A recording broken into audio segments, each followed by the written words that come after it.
let the members of this committee finish the question. We now want you. Hindi Pinapaalala ko po. I'm not, Now again, I am Mr. not- Chairman. Ay, yan ang record. Hindi, walang record ng bigas, pati pera No, Mr. na President. binigay ko What sa I'm trying to pamilya say- nila.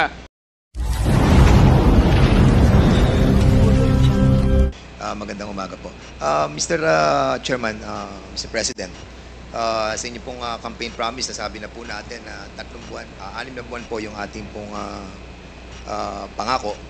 Pero umabot po ito ng 6 na taon. At dito po sa 6 na taon na to ay naganap ito pong mga allegation of the extrajudicial killing. Sa isang press con po na napanood ko po ay nabanggit nyo po yung reward system na binabanggit nyo po yung 3 milyon para po dun sa eradication ng drug lords. At meron din po kayo nabanggit doon sa 2 milyon naman po para po dun sa mga drugista. At meron din po kayong binanggit doon na second echelon na almost 1 million. Ito po ba ay totoo, Mr. President? Correct. I was fighting a drug war. Doon sa mga manufacturers, sinasabi ko talaga patayin ninyo. Patayin ninyo. Huwag na ninyong, basta maabot na ninyo dyan sa factory na nagluluto ng Cebu, patayin ninyo. Yan ang utos ko. And I assume for responsibility. Okay, Mr. President. Yung mga nasa labas na naglakad, nanhuli, hindi yun. At yung actual nasa factory, sabi ko, ubusin nyo lahat. Lalo na yung mga aliens. And this happened in my city And in other cities in the Philippines. and you take full responsibility for this, Mr. President. I will go to prison for that, Mr. Sir. At yun po ay in terms of policy, yun po yung inyong sinasabi. Ito po yung polisiya ng ating gobyerno, and that's the reason why ito po yung inyong pinaninindigan. Correct, Mr. President? Isahin ko na lang, and I will not repeat it. I did it as a matter of principle to protect my country. That is the long and short of it. Kung anong tanong man ninyo. Mr. Chairman, recently lang po, si PNP Chief Marbil ay meron po siyang interview dito po sa, can you kindly show yung GMA News Online number 12. At sinabi po ni PNP Chief Marbil that based on the official PNP data from July 2016 to June 2022, Marbil said that 1,286 officers were affected in the line of duty, with 312 killed and 974 wounded. And at the same time, sabi niya po, Mr. President, Mr. Chairman, that these police officers carried out their responsibilities with dedication and often faced considerable risk to ensure public safety. Many officers endured not only physical harm, but also found themselves entangled in legal and administrative challenges. 214, Mr. President, na mga officers ng PNP faced 352 criminal cases during this period. And according to him, that while the promise of support was made, many officers continued to face consequences largely on their own. Dinagdag pa po niya, Mr. President and Mr. Chairman, that 195 officers were dismissed over the period of 6 years. There are also 398 cops facing dismissal for various reasons. More than 20 police officers are currently in detention right now, Mr. President. The PNP chief said that numbers remind us that the impact of the anti-drug campaign was deeply felt by our police force as well. He noted that even as former President Duterte publicly committed to supporting those enforcing the campaign, he said there is no official record that these commitments were fully realized? I was not asked even for a minute So, na Mr. tumulong and for what a particular purpose. Then I will now make this promise. I will start a fund sa protection ng mga pulis. I'm putting up 1 million. Paghahanap ako, meron akong 1 million. Hindi ako kung meron million lang, magbubula ako, sabihin ko wala. Mr. Chairman, I'll start. yeah. But I'll raise a fund para tulungan yung mga pulis. Mr. President, And I will personally appear in court. Ako mismo ang Mr. mag-defense counsel nila.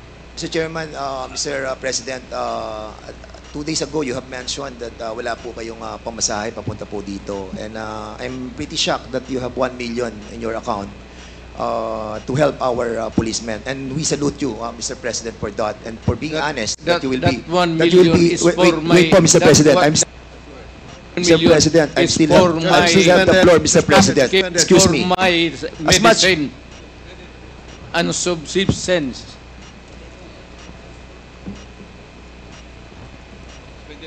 No, suspended tayo, suspended.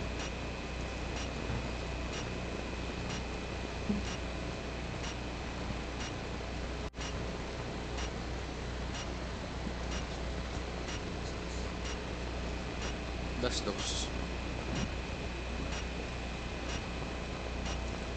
Hearing resumed. Again, let me remind everybody to please calm down. Let the person talking finish his sentence first before you interject. Okay? Yun lamang po ang aking paalala sa lahat. Mr. President, Mr. Chairman, yung pong 1 million na ipagkakalob po ninyo will go a long, long way. And we are very thankful because marami pong mga officers po natin, mga kapulisan po natin na natanggal na po. 100, as a matter of fact, to be exact with that, Mr. Chairman, 195 officers na po itong na-dismiss. Nasira po ang kanilang buhay, nawalan po sila ng trabaho, they were humiliated, their dignity was lost. And Mr. Chairman, Mr. President, that 1 million will go a long, long way. I will hand to you the 1 Point of million order, Mr. Chairman. before this. Point of order, Mr. Chairman. What is the rule that was violated? What is the point of order of Congressman The Paduano? former president is speaking without the recognition of the chairman. And please, Mr. President, former president, you know the rules. It was read by Chairman Acop. And being a former congressman, you know the internal rules. Let the members of this committee finish the question before answering. That's my first point of order, Mr. Chairman. And I hope the former president understand. Nakalimutan The rules. ko na yun. Yung rules na yun. Oh, now, I now want you. Hindi Pinapaalala ko po. I'm not, Now again, I am Mr. not- Chairman. Chairman, Hearing suspended. the former president is Hearing speaking. suspended.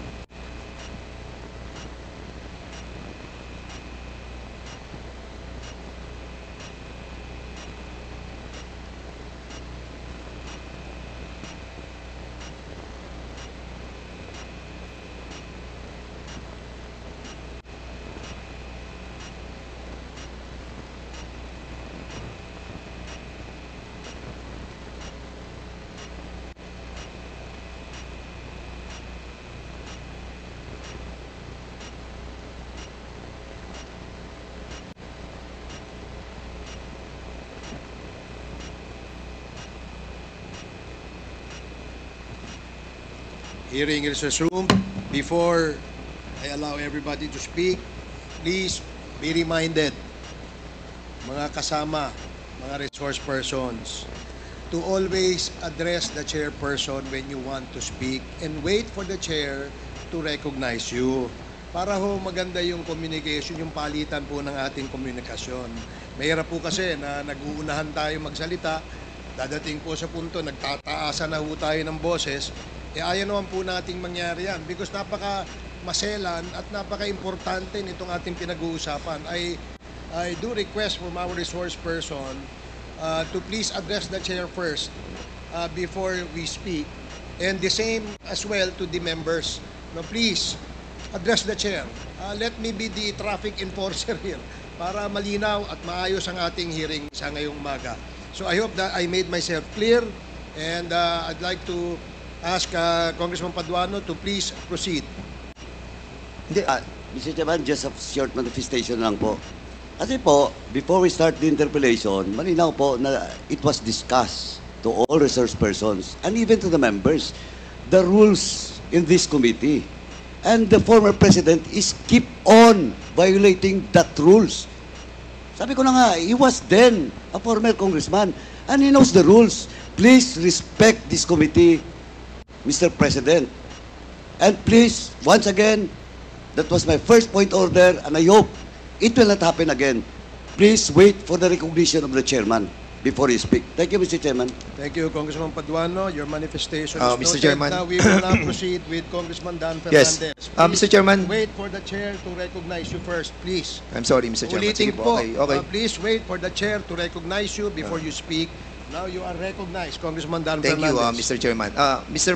Chairman, ang nabanggit po dito ay 195 officers were dismissed over the 6-year period. Ang tanong ko po, Mr. President, bakit ngayon nyo lang po ipagkakaloob yung 1 million samantalang na-dismiss na po ito pong 195 officers? I do not have the records. Sir, Wala po kayo. hindi ako Polcom. So, hindi ko alam yan.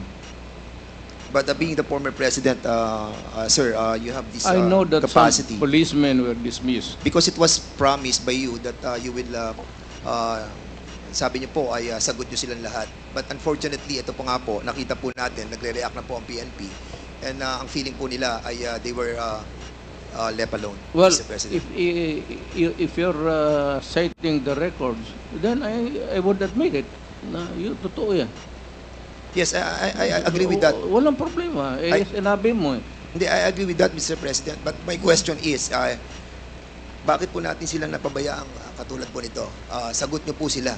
Pero 195 man na-dismissed, 398 cops facing dismissal, 1,286 dead, at yung iba po ay wounded.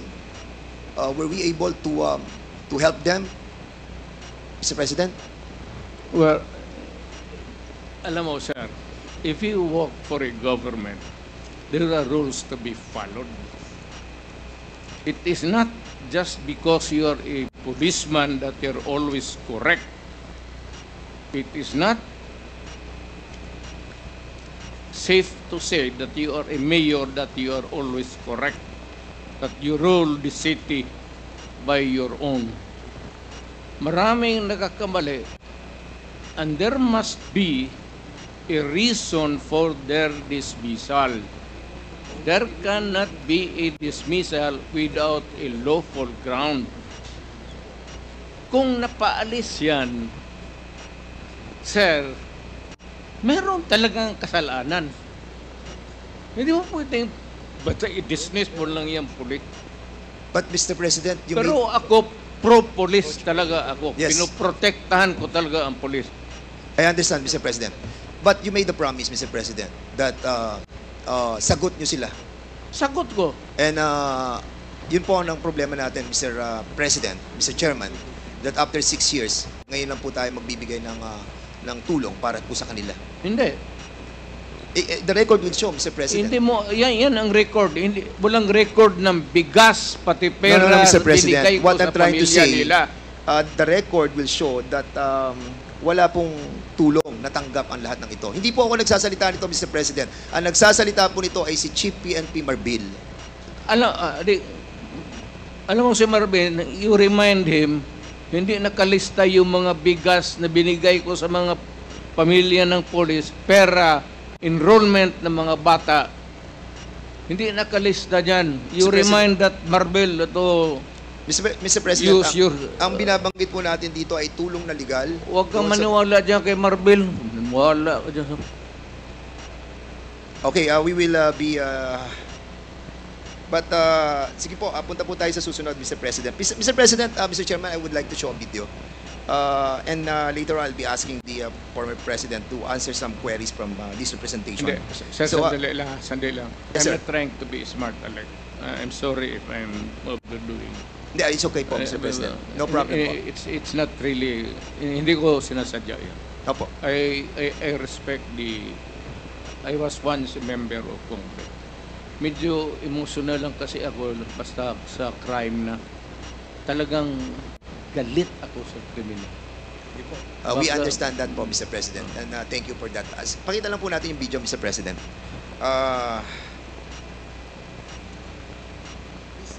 Video, please.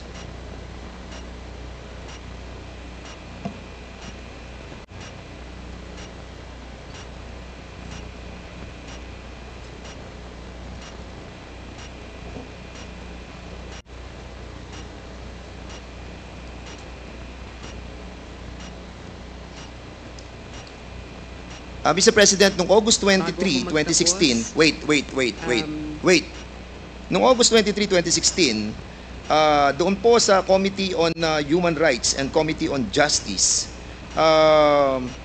binanggit po dito yung reward system. At sinabi po ni former Chief PNP, Gerald Bato, tungkol doon po sa reward system. I want to show this video clip, Mr. Chairman, please. Alam ko po na nabanggit ng Pangulo na magkakaroon ng pabuya ang mga magbibigay ng leads tungkol doon sa mga huhuli natin dito sa droga. Alam ko na humihingi ang ating Office of the President ng mas mataas na budget. Nakausap ba kayo diretsyo ni Pangulong Duterte ukol sa pabuya kung ito nga ba'y 2 million sa bawat madadala ng ating mga kababayan na mga drug pushers? Kasama po ba ang mga pulis dito sa pabuya? Sir.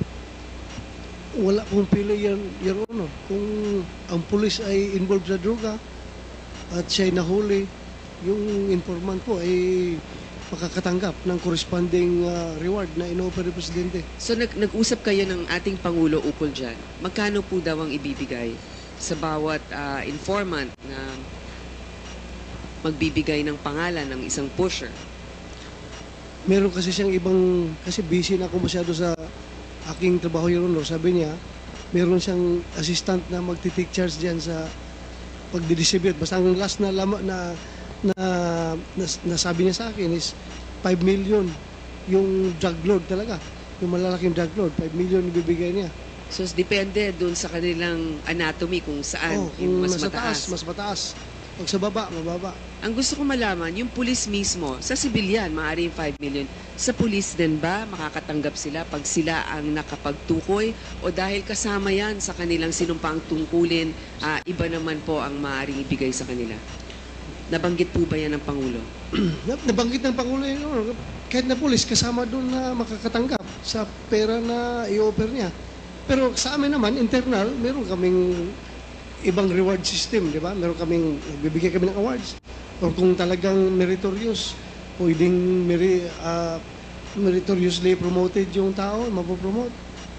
Meron po kami sariling sistema. So sa dami ng mga hinuli, meron na bang nakatanggap ngayon ng pabuya? I presume, meron na, Your Honor. Hindi ko lang po inaalam dahil hindi ko nakikialam dahil money matters yan. O, sige po. Direkta na kayo kung saan kayo pwede mag-claim. Hindi dumadaan sa akin. Siguro maganda din na anong tanggapan sa ating gobyerno ang nagdi-disperse niyan? OP? Tanungin ko po si Presidente, Your Honor. Siguro pwede tayong makahingi niyan. Kung meron ng nabigyan, siguro kung ito'y makakasama sa kanyang kaligtasan, maaari namang executive lang ito, hindi na natin i-release. Meron pong gustong Mr. Chairman, Mr. President, will you confirm that the Office of the President tumingi po ng mataas na budget para po sa reward system? Sir, can you kindly use the mic, please? Will you kindly use the mic, please? That's correct. So, You have to spend money for operations, for intelligence. Alam mo, sir, if I may be allowed to explain, ang isang pulis, at magtanong ka dito after this proceeding, magpunta ka ng anong istasyon. Ang pulis, hanggang sweldo lang yan. Pati equipments, office materials. Pero mo sabihin mo yung pulis na may sariling fund for an operation day-to-day to follow up cases sa mga criminals, wala, sir. Magtawag ka ng isang pulis dito ngayon. Magtanong ka, pagkatapos dito. Yan po ba, Mr. President? Kailangan, Go ahead, sir. Yeah, Go ahead, yeah. sir. No, go ahead, sir. kailangan punduhan mo talaga ang pulis. Lalo na if there is a serious crime, kidnapping, ikaw talaga ang finance niyan. Walang pera ang pulis na mag-follow up kung saan dinala yung victim, kung they have to spend money or else you end up with nothing. And sometimes pag yung time limit na binibigay ng kidnapper hindi na masunod, pinapatay nila. That's why it's a race against time.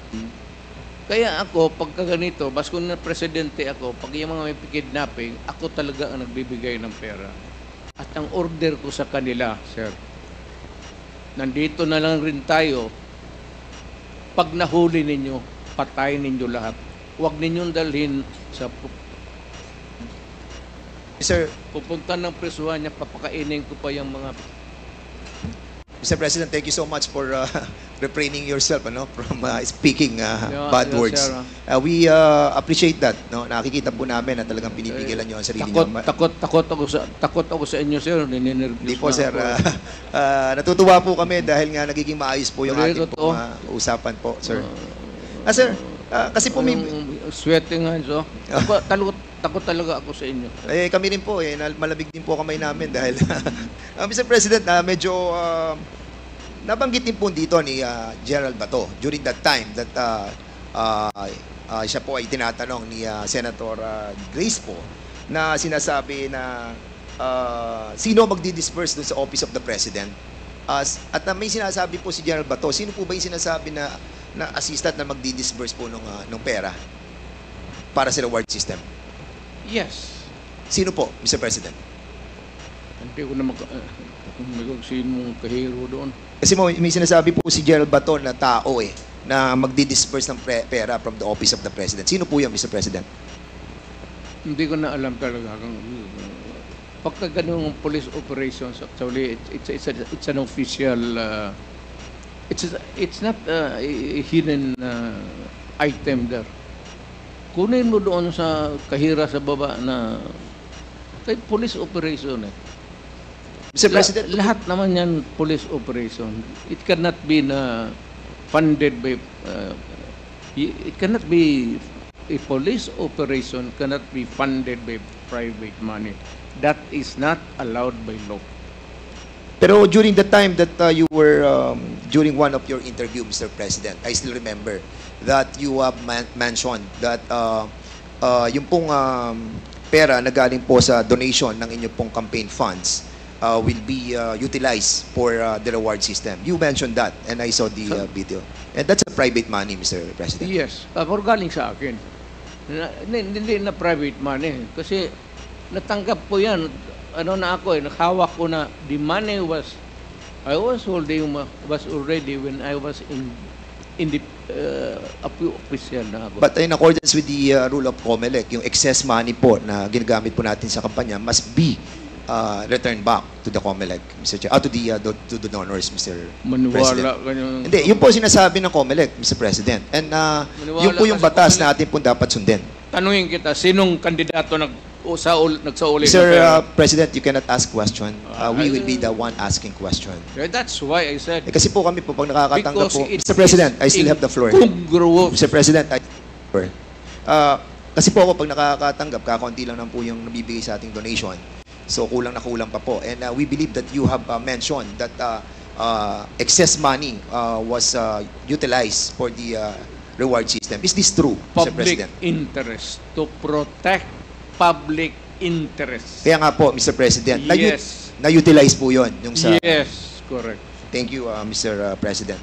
Mr. President, binanggit po natin, isa sa mga pronouncement din po ninyo, that in no matter, sabi niyo po, that you won't apologize to the thousands of people who died and families who suffered because it is your belief that it's worth killing drug addicts and pushers.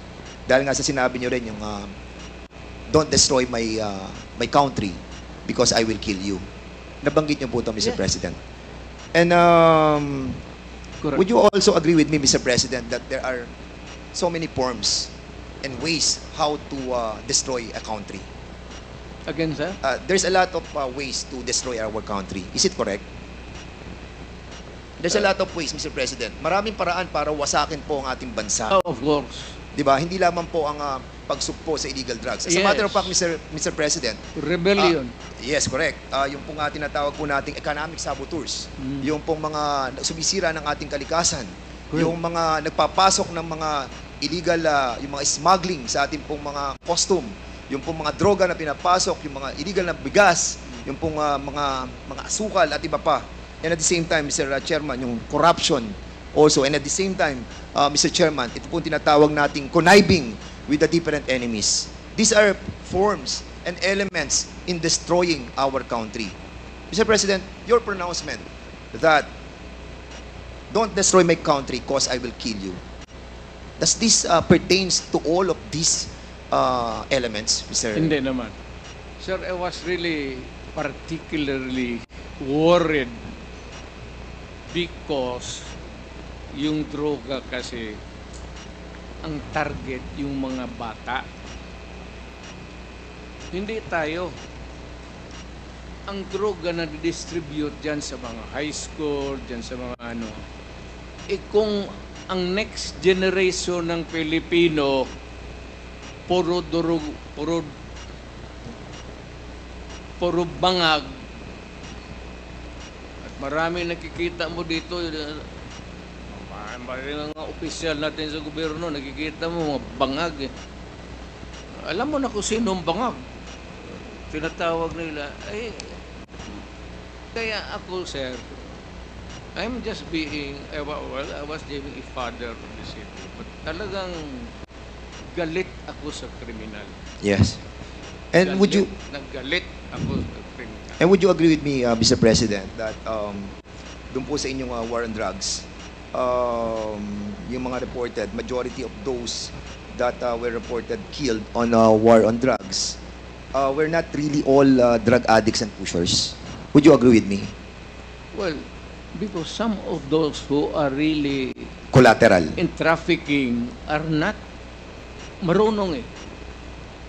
Those in trafficking sa drugs, may utak yun. Yun sila ang nag-traffic ng drugs. And they avoid taking drugs because alam nila na kung malulong sila sa droga, hindi na nila magamit yung utak nila. Mr. Kaya, President, yung yes. sinabi nila na hindi lahat drogista, tama yun. Yung Pero ito po ay mga collateral damage. Sabi nga po, shit happens eh. Di ba? Sabi ni Gerald Bato. So, if ever that meron pong collateral damage, meron pong mga shit happens, will you consider this as a failure of the war on drugs? Hindi, sir. I would say that it was a maybe unnecessary death, but a collateral damage is recognized, if not, hindi naman sinasadya eh. Kaya yung in one drug den doon sa Davao City, 4 na Chinese, pinatay ko talaga. Ang problema, may tinamaan na 2 yung nagluluto. Pero yung 4 na in-check na Mr. Chair- talagang pinatay ko.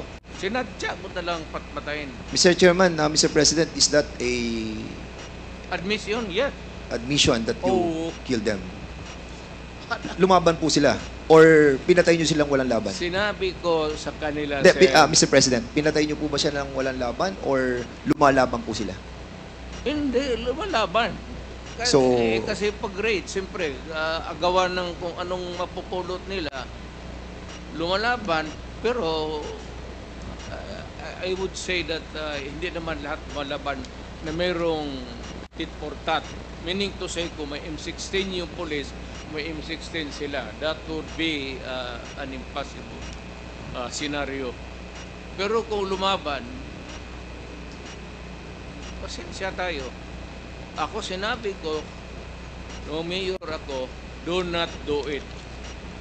Do not do it because I will kill you. Kung yung naabutan ko doon, kagaya ng 4 na inchik, talagang pinatay ko. 4 po ba yun or 6, Mr. President? 4 po ba yun or 6? Kasi a while ago you were saying 6 po. 4 lang. 4 lang po. So, pwede po na malaman kung sino po yung mga 4 na po yun? Ano pong pangalan po nila? Alam mo, sir, ang lolo ko Chinese. Baka nga yung isa siguro pinsan ko pa yung hindi ko alam, sir. Hindi ko alam tinanong. Natawa naman ako doon, Mr. President. Kaya dito, ang lolo ko Chinese. Lam ang lolo ko.